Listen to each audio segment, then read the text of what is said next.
And he is the one who actually defeated the Crusaders in a date that you can easily remember, the 4th of July, 1187. And he kicked them all the way north to Beirut, the capital of Lebanon of today. They stayed there for 4 years. They came back in 1191, but they were not as strong as their first coming. Okay. Meanwhile, this place here was not destroyed, but it was destroyed actually in 1212. All right. The Crusaders came back in 1191, but only in 1212 the Muslims came up here and destroyed what was here. What was here was a Crusader church, where you will see the ruins of that Crusader church inside this modern church. The ruins of the monastery that you walked through, this was a Benedictine monastery, very active, quite big at the time, and all that was destroyed.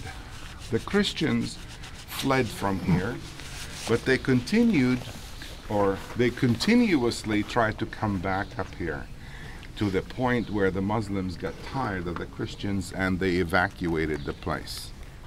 So the Christians came up here, but not for long, because always another force came, and the vicious force that came from the south this time are called the Mamelukes. Have you heard the name before?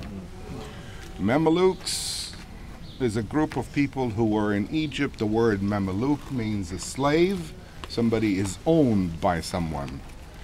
Good warriors. They were involved in the military in Egypt. Very good. Decided they're going to take over the country. They were not that good. They were kicked out of Egypt. Normally, when somebody is kicked out of his country, they always find a good refuge here. So they came up here and they took over the land. That was in 1264, 65.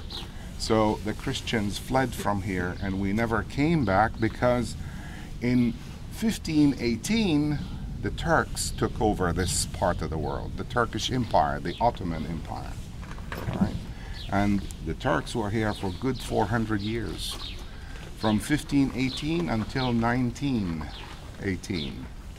Look what happens in 1632, though. 1632, the Turkish Empire has established itself. They're in full control of this area, and they had what we call foreign embassies here, represented by different countries. And the Duke of Tuscany, Italy, had an ambassador here. His name is Verrazzano. Verrazzano, in his spare time, went out hunting. And he is a friend of who? He is a friend of the governor of Palestine, appointed by the Turks. He's a Druze guy. You know what the Druze are? We'll talk about the Druze when we go up there tomorrow to the Golan Heights. But he is a Druze. His seat is Damascus, because this was part of the district of Damascus at the time. And his name is Fakhruddin, if the name is important. That guy went hunting too. They became buddies. They became friends. And Verrazzano, the ambassador of the Duke of Tuscany, asked the guy, could we let the Franciscans come up on Mount Tabor? You know, we're friends. Do it for me. He said, okay. He said, but let's do it that in a written agreement. Let's do that in a written agreement, because you might be transferred somewhere else tomorrow and we'll have problems. Sure. Verrazzano wrote the agreement, and you know what? He added in that agreement, without the other guy knowing, 2 more sites. Cana, where you're going today, and Nazareth. 1632, the agreement was signed, and the Franciscans took over the 3 places. Tabor, Cana, and Nazareth. Those are the places that you're going to visit today. We got the place, but we couldn't build anything because we didn't want to, you know, stir up anything. It's a Muslim area. You don't want to stir up things. When do we really get to build something here? This beautiful church that you see before you was built only in 1924. That's a big achievement if you know that there was no road in 1924. The road that you came up on was built in 1954. All right? Even more impressive to say, a lot of those beautiful carved stones, you see them? You see those beautiful stones? They were actually cut and shaped in Rome, and they were brought here and taken all the way up here to build this church.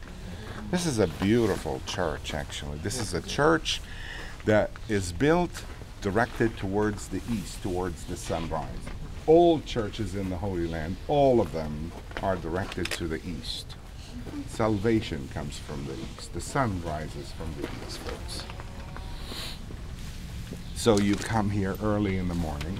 I'm not talking about February. I'm talking about the hot months of this country.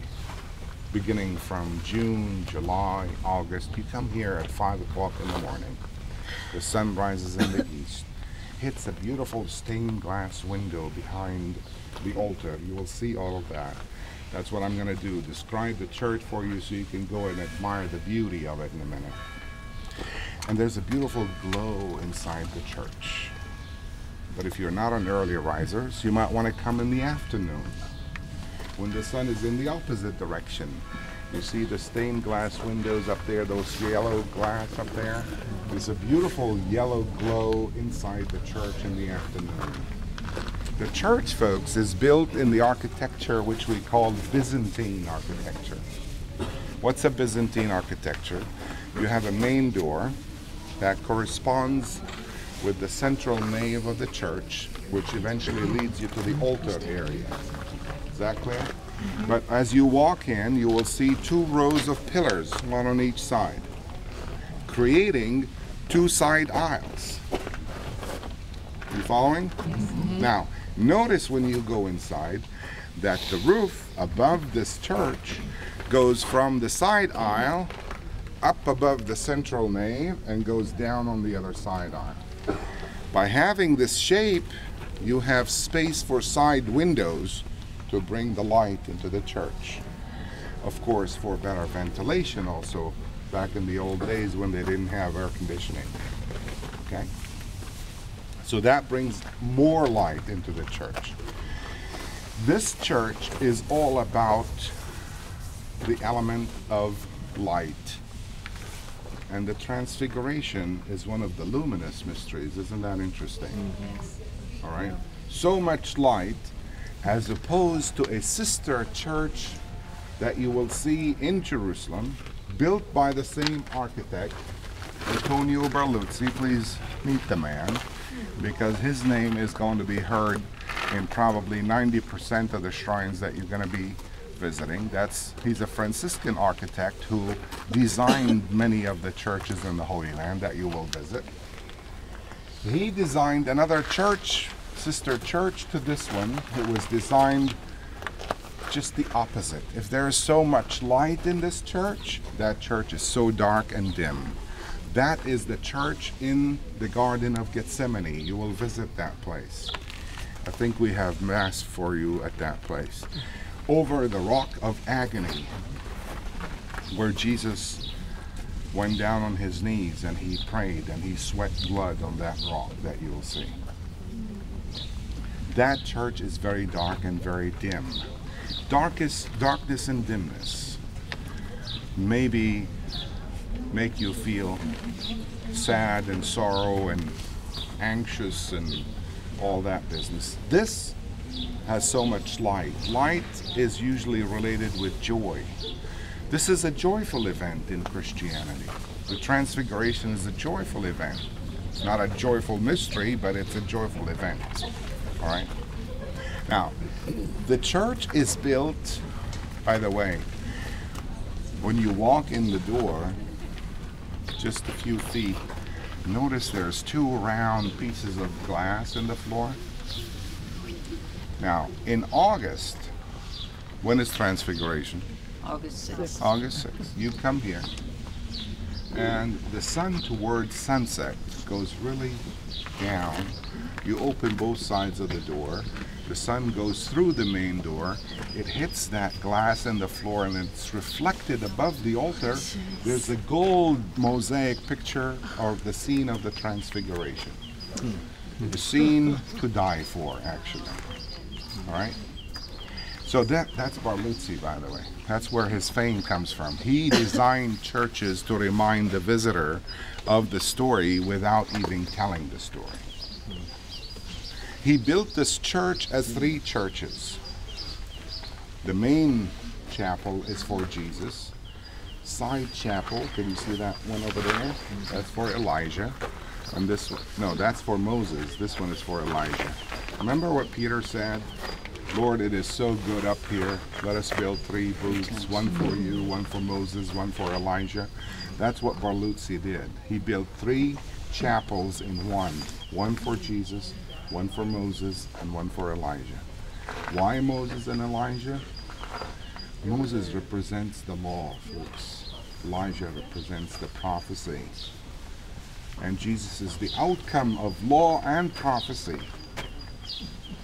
It's interesting that Jesus brings up the disciples here who were confused about who he is. He's not Moses, he's not Elijah, he's not John the Baptist, as some may think. He's not this, he's not that. Who tells them that?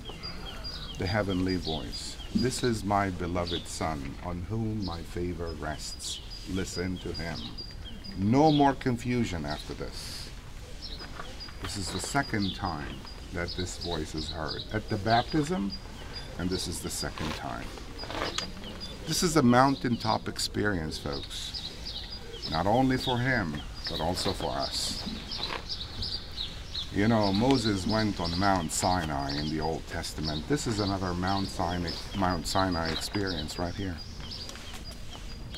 Mount Tabor is the Mount of Transfiguration, and we would like to actually go in there, and I would point out a few things depending on how available the church is, unless you want to have any questions here before we go inside. Do you have any questions up till now?